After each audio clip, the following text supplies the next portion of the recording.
Welcome to episode 10 of the Always On podcast series. I'm your host, Jason Albuquerque, Carousel CIO and CISO. Coming at you from the Albuquerque quarterdeck, I have a very special guest here today from Fortinet. We're going to be covering all things detection and response and how time is of the essence when responding to these modern threats. This is the Always On podcast series, where we explore the intersection between technology, security, and the business with the industry's best. All right, let's go. Today we have Tony Giandomenico. He's a practice director for managed detection and incident response at Fortinet. Tony has 30 years experience as an executive, an entrepreneur, a mentor, and a security consultant. In his current position at Fortinet, he's responsible for all aspects of incident response and managed detection and response, services including P&L, marketing activities. He's also a seasoned presenter. He's spoken at Gartner Security Summit, ISMG Data Breach Summit. He's a regular guest on news outlets as well, right? That's awesome, Tony, that you can spend some time teaching people about security on news outlets. And hey, by the way, this isn't his first podcast, right? He's also on Dr. Chaos. That's a little secret, right? So hey, Tony, welcome to the Always On podcast. It's great to have someone who's a seasoned podcaster as well, good podcast host. Welcome to the show, man. Hey, thanks, Jason, man. Really appreciate being here, and great introduction, man. Really love the intro. I love when someone can just talk about, it's like, oh, wow, yeah, okay, well, I guess I have done some of those things before. That's awesome, bro. Listen, man, you've done some amazing things in your career, so we got to highlight that kind of stuff. Absolutely. So, hey, listen, this day and age, the human and the endpoint, they're such huge threat vectors, again, taken advantage of all the time. That's really where threat actors these days are focusing. From an endpoint detection response and endpoint protection perspective, what are some of the challenges you're seeing with customers, coming to Fortinet and why they're looking to really shift their endpoint protection posture, their approach and their strategy to really protecting the human and the endpoint?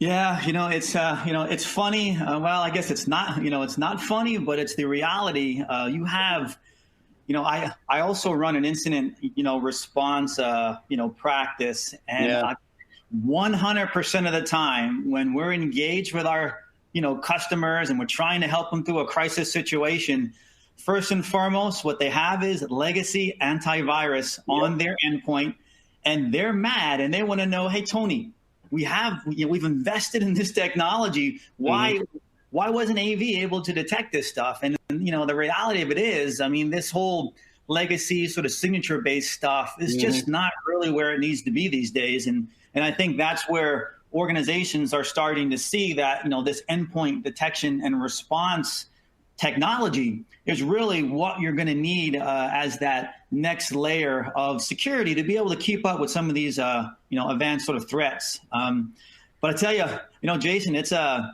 I've gotten very good at, being able to calm them down a little bit and try to explain there's a big difference, between, legacy antivirus and some of this, EDR-like, technology. And, it's like I'm having this conversation with you like, this is new. This EDR technology has been out there for quite some time, but a lot of organizations haven't necessarily sort of adopted it. But you're starting to see more and more, be able to do that because this, endpoint detection and response and those types of things are looking at not only, signature-based, not only, artificial intelligent, digital sort of signatures, looking at, malicious functions in the file. We usually refer to that as pre-execution, but also on the post-execution side. At the end of the day, I say this all the time. I was not the one who invented this phrase, but I love it. Malware can hide, but it's got to run. And when it runs on the endpoint and it exposes itself. It's kind of. Yeah, no, it makes sense, right? And I think as security professionals, it's really our obligation to educate, right? Because the legacy antivirus products are not keeping up with the pace of these threat actors and their tools, right? And honestly, I said it in the lead up, I truly believe that when it comes to endpoint protection, time is of the essence, right? Mm-hmm. Think about this. With malware, especially ransomware, within organizations, by the time a victim sees the warning coming, your entire data center is compromised at that point, It's right? too late, Jason. I mean, It's by too the late. time the end user sees it, you're done. So for me, it's really the timing where you can get those alerts proactively, see the attack happening in real time, and be able to mitigate it. And that's what the modern EDR tools allow you to do. Yeah, that's funny. When I first, in my 30 years, I kind of spun up a couple MSSP offerings, and 15, 20 years ago, I was excited just to be able to detect something, but. Right. And I thought I did an awesome job, but every time, I would send my notification out, my team would send it out. I get a response back from the customer. Hey, that's awesome. Okay, now what are you going to do about it? They're like, well, that's not, we can walk you through some of the steps, but you're going to have to take action. And they didn't like that. And that was the actual challenge. But like you said, with these EDR types of security controls these days, you're getting not only that initial automated analysis, but you're getting some type of automated response. So now, instead of them getting an alert saying you've been detected, we've detected XYZ, they're getting an alert saying, hey, we've detected this, we've contained it here, or we remediated it here, and that's much better, form of, I guess you could say, sort of comfort feeling, rather than shoot, okay, you detected it. Now, what do I do? And I think that goes back to your speed to figuring out how do you, scope it out, analyze it, how do you contain it, how do you remediate it, all that jazz. Yeah, no, it's absolutely true, right? And honestly, quite a while back, Carousel as an organization was kind of in that same operational mode, right? And our teams went out and said, listen, traditional antivirus isn't cutting it. The threat vectors, these modern attacks, are a huge risk. The threat vectors are immense these days.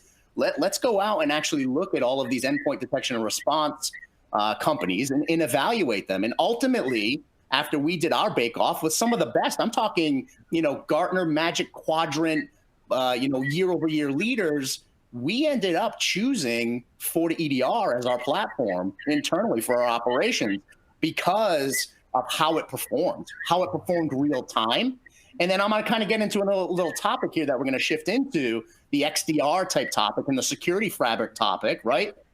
But it lended the ability to give context across our environment because of its integration to the security fabric, right? We have other Fortinet, infrastructure within our organization, and the way that security fabric works together creates now that, new buzzword, XDR, right?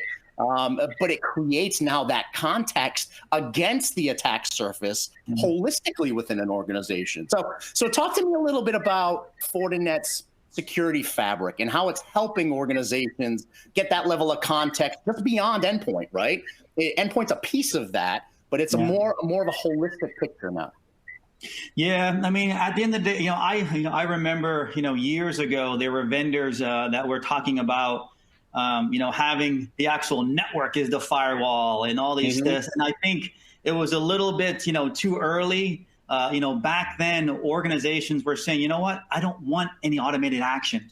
I want to look at it. I want to determine it. Yeah. You fast forward to what you're saying today, and organizations want to have, one, not only their security controls being able to detect things, but then being able to communicate with each other and take some type of orchestrated action. And that's exactly what the Fortinet security fabric is. You have all these different types of controls that are communicating with each other. And based on different types of detections and whatnot, they are taking some type of action. Really, once again, speed to be able to contain it. Because at the end of the day, I mean, the faster you're able to mitigate that particular risk, the less impact that particular security incident will have on your organization. Yeah, and more security leaders are starting to take that position, right?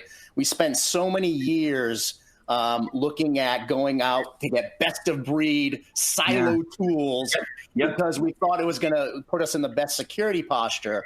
But how successful have we been? Let's say, let's get in the Wayback Machine and look at all the threats that are out there and all the breaches that have happened, right? That has not been a successful strategy. So more and more security leaders are saying, all right, how do I create this visibility across my infrastructure, across my network? And it's about consolidating disparate tools, right? It's taking all those disparate tools and consolidating them down and getting one holistic context across your environment. Because, a single indicator of compromise, right, may give you a little bit of data, but what I'm looking at is for intelligence, right? I want intelligence across my network, because that one indicator of compromise on an endpoint may actually be a systemic issue happening across your entire organization that you don't realize yet, right? So for me, it's about getting that holistic context across the environment. And that's where the security fabric in the XDR mentality comes into play. And that's what I found very, very appealing in that, right? Yeah, it's that contextual information that's kind of giving you, you as a CISO, you want to have that situational awareness. You want to understand at any given point in time, how are your cyber assets, doing? Where are the vulnerabilities? Where are the actual risks? Are there, security incidents in your environment? And like you say, the more context that you get, the better off that you're going to be able to clearly understand where you're at. Because at the end of the day, the technology is going to help with some automated action, and that's awesome. But you and your actual incident response team and your SOC, they're going to at least need that additional information, because they're going to be follow-on manual decisions and actions that are going to have to be taken. And the quicker they can have that information at their fingertips, the better off they're going to be. 100%. And you talked about the legacy viewpoint of being a little afraid or gun shy of doing the automation and orchestration to contain or remediate threats. But with that level of intelligence you're getting with the security fabric, with the level of context that is being brought in front of you, you can make more intelligent decisions and know that these orchestration techniques are going to actually work, right? I think the reason why we didn't do it in the past is we didn't 100% trust it. We didn't have the visibility and the data we needed, right? So we didn't trust that automation would be 100% effective, or maybe it'll do more damage than it does benefit, right? But I think now we have the ability to have this information across our environment to give us the information, the context we need to start trusting it, right? Trust that automation, trust that orchestration, and really let the intelligence of the product start doing what they're meant to do. Yeah, and you also you in certain situations you'll also get a little bit more granular. Maybe you still are you want to be able to, maybe this particular set of assets, you're okay with automated action. If there's a false positive, what have you, that's okay. But there may be some other sort of critical assets where you can't have any false positives. So you get that granularity to be able to orchestrate a response to however you see fit. Yeah, no, that makes a ton of sense. Now, one of the things that I find very interesting as well is that not only does Fortinet have this great EDR product, right? Not only are they creating the security fabric on the back end and really getting that extended detection and response posture for organizations, but hey, on the back end, you also have a pretty kick-butt managed detection and response team too, who can be helping organizations mature their security teams, their security postures, and really that overall strategy. I think that's awesome, because we're in a day and an age where security talent's hard to find, right? I think ISC Squared came out with a number last year that was 3 million unfilled jobs in the world, right? There's not enough of us. There's not enough security talent out there. So talk to me a little bit about this team, right? I mean, talk to me about the managed detections and response team that you have, and really how you can be helping customers with building a team behind them through Fortinet. Yeah. I think, it was interesting when I came to Fortinet about, 7 years ago. It was all technology. But Jason, you and I know when you want to build a good security program, it's people, it's processes, and technology, right? So I think what we're actually doing now is bringing the actual expertise. We're bringing the people, and we're bringing the process, from an incident response perspective, to be able to efficiently and effectively, be able to not only identify but help them through a crisis situation. So, we have a team that is, 24/7. We have folks that are, ex-NSA, ex kind of government, a variety of different skill sets across the U.S. We have folks in Israel. We have folks in the Philippines. We have folks in Australia. It's basically a 24/7 SOC, and we're monitoring the events that are coming out of this FortiEDR platform. And technology, it's great. We've talked about it for the last 15, 20 minutes, but at the end of the day, it's not 100%. It's still going to only, maybe kind of get you to what I refer to as maybe, first or second level, analyst.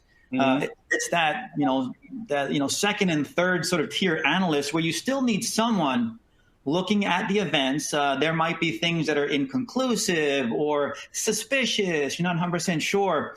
That's where you can rely on us, then our expertise, because we're seeing this stuff globally. I mean, at FortiGuard Labs, we have 5 million sensors that are deployed around the world in real-time, production environments. So we're seeing that additional contextual information that's outside of that particular organization. So, going back to what we were saying, we can apply more context to a specific event. And like you said, at the end of the day, more context you have, the better off you're going to be. And that's really what we're there for. We're the extension of their security team. Yeah, no, that makes a lot of sense. Now a lot of security leaders and IT leaders that I talk to, they have a hard time differentiating an MSSP versus an MDR type organization. Can you dispel some of those myths? Because there's a difference, right? There's the traditional MSSP, but then there's a true MDR, what I'll call partner. Yeah. This is always a tough question. I always kind of sort of struggle with it because, I mean, at the end of the day, the MSS, Ps are kind of using slightly different technology. They're using SIM technology. They're using, aggregation tools, which, it's fine. It's great. You're logging that information. You're auditing that stuff. MSSP offerings kind of typically align with compliance and making sure that not only are you detecting things, but then you're also making sure that your, security controls are in the state that they should be in. And they don't always, aren't always able to take some type of automated action, which moves me into the other side, the managed detection and response. We are not only being able to detect, but we're also, either one, taking action on their behalf, whether it's the technology or us making some manual change, or letting them make the actual response, whatever the case may be. When we onboard a customer, there's usually a playbook and whatever preference they want. So we're detecting, we're responding, and then we're helping them through that entire every single phase or life cycle of that incident response investigation. Now, I did want to pause real quick and just say, Jason, because on the other side, the folks who are on the MSSP, that technology is also they're all kind of slowly coming together because you have SOAR-like technology and everything else that can be applied to the SIM. And I think at the end of the day, whether you're on the MSSP side, the MDR side, we're all kind of coming in to really solve and, get to one final common solution. Sure. No, that makes sense. And I mean, it's all of that is converging, right? And it's all becoming one type of detection and response service and platform. But at the end of the day, the technologies and the people and the process, like you had mentioned, that's what matters. I say it all the time. You can take a nice, shiny, blinky light, but if the process on the back end stinks and the people aren't trained well enough, the experience is going to be horrible. So having that combination of those three critical pieces together is what I think makes Fortinet's MDR world-class, right? Not to mention the telemetry that you're pulling in to be able to build that context across your security fabric. That's just an amazing feat right there. Yeah, what I love also, and I mean, I'm a big, like you mentioned earlier on, I mean, I love doing that, mentorship, that education. There are so many opportunities, for us to be able to, work with organizations and, educate them on the different types of actual, threats that are out there. Because sometimes Yeah, they don't necessarily understand our analysis, or sure. they've heard something in the news, not really sure kind of what it is. They will reach out to us and we'll work with them back and forth. And I feel like another aspect of it, which we don't necessarily always market, is that education. I feel like we increase the level of expertise for that organization as well. Yeah, no, that's awesome. I mean, again, there's not enough of us, right? There's not enough security professionals out there in the world today. And really the way we're all going to be successful is if we share information with each other. So customers sharing information back to the manufacturer sharing information back to the customer. I really think that's a recipe for a win, right? Yeah. So not only from an MDR perspective, but, even in your job title, incident response is there.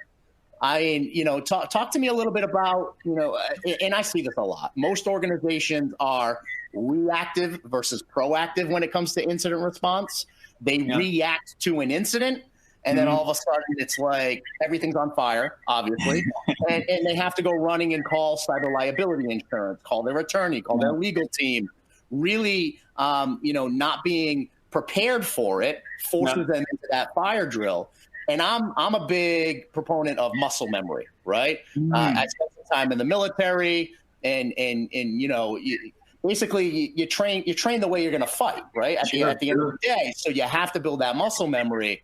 So talk to me a little bit about the incident response team at Fortinet, some of the best practices, how they're helping organizations maybe mature their incident response programs, and really get to that level of where they can start building some muscle memory. Yeah, it's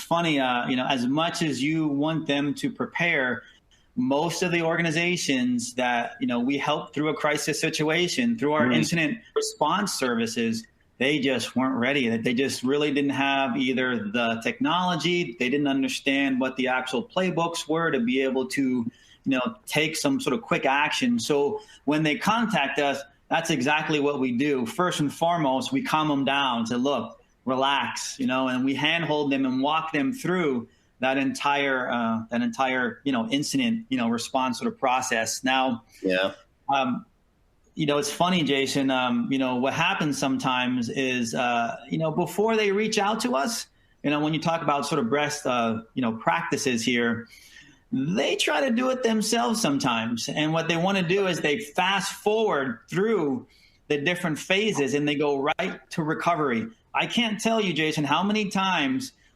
we get a phone call. Hey, well, we got hit with ransomware and we started trying to recover, and not only get hit again, a couple of days later with the new actual servers that we just kind of put on. So I think what a lot of organizations just don't realize, even though ransomware had already sort of dropped and they feel like it's already been executed, the adversary still has a foothold in their environment. So you have to understand that entire scope. Where is the actual, foothold? What are they doing? Where are the persistencies? And then build an evacuation or an eviction plan to be able to get them out there in a very methodical manner. Because the last thing you want to do is kind of tip them off, and they're kind of still in there, and they might do further damage. So we help them through that crisis situation. And then afterwards, we talk to them about, well, here were some of the actual missing, controls. Here were some of the missing sort of processes. And we get them back to, or at least their security kind of program is elevated a bit more. I guess you could say that. And that's really what we're doing in response. No, that's good. I mean, I've always been of that philosophy of leave customers better than you found them, right? That's kind of the goal of our organization, especially on the security side, right? We're here to educate at the end of the day. And I think you said something very good for folks to realize. In an incident response scenario, the first thing you have to do is try to relax. I get it's a firefight. I get it's a fire drill. But when you knee-jerk react to an incident, that's when you make mistakes, right? And I honestly, I think in instances where folks are reactive, it's best to get in an incident response team because they have the playbooks, they have the muscle memory, they've done it a million times, and really can take that methodical approach because they know the steps, they've done it before. To your point, trying to do it on your own when you haven't practiced, when you don't have the muscle memory, it's like trying to go run out, haven't run in 10 years, but I'm going to go run a marathon tomorrow, right? Yeah. How's that going to work out? Yeah. This is super hard, man. It's definitely tough. Yep. Yeah, no doubt. So from Fortinet's perspective, right? I know, Fortinet has an incredible portfolio of customers, and I'm sure from an EDR perspective, an MDR perspective, you have a lot of case studies and how you've been able to help some customers kind of elevate their security posture. What are some of the ways that Fortinet's been able to help in some organizations really from an incident response side or a detection side, right? What are some of those success stories? Yeah. I'd probably like to use some of the stuff that's probably fresh in a lot of people's memory this year so far. You had, SolarWinds, you had Hafnium, which is another one that's out there. When these types of, threats start to kind of trend and what have you, whether, we're seeing them from, another vendor, whether it's, SolarWinds or it's Microsoft or, some other, competitor, discovered something or we've discovered it, whatever the case may be, we have our own internal incident response kind of processes, right? We need to fully understand what that actual, threat is, what the actors are doing, what are the tactics, techniques, and procedures, and we need to ensure that all of our fabric controls have the right protections in place. Now, that's one thing that we do overall as, Fortinet, specifically to our managed detection and response customers. We then, once we understand the actual TTPs, I like to refer to the digital dust that those TTPs leave behind. We want to be able to identify what that is. And with our MDR customers, proactively, we start hunting through their environment, trying to find those indicators to that, maybe something really sort of didn't trigger, because there are some times that it's just going to circumvent some type of technology. Either we're going to trigger it or you need to provide that additional sort of threat hunting. So in both kind of cases, in SolarWinds and in Hafnium, we identified proactively not only in our MDR kind of customers, but also throughout all of the Fortinet 40 EDR customers, we identified if they were sort of breached or not. And there are some times where we may go above and beyond and actually kind of create a tool for them to be able to effectively identify that. And we did that with SolarWinds as well. We offered an actual tool that would help them fairly quickly be able to identify not only did they have the back door,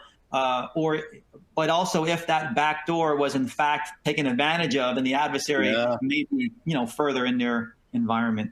Oh, that's incredible, because I know so many customers who were worried about it that had SolarWinds in their environment. They really didn't have any level of visibility on whether or not they were exposed, if any type of exfiltration of data happened.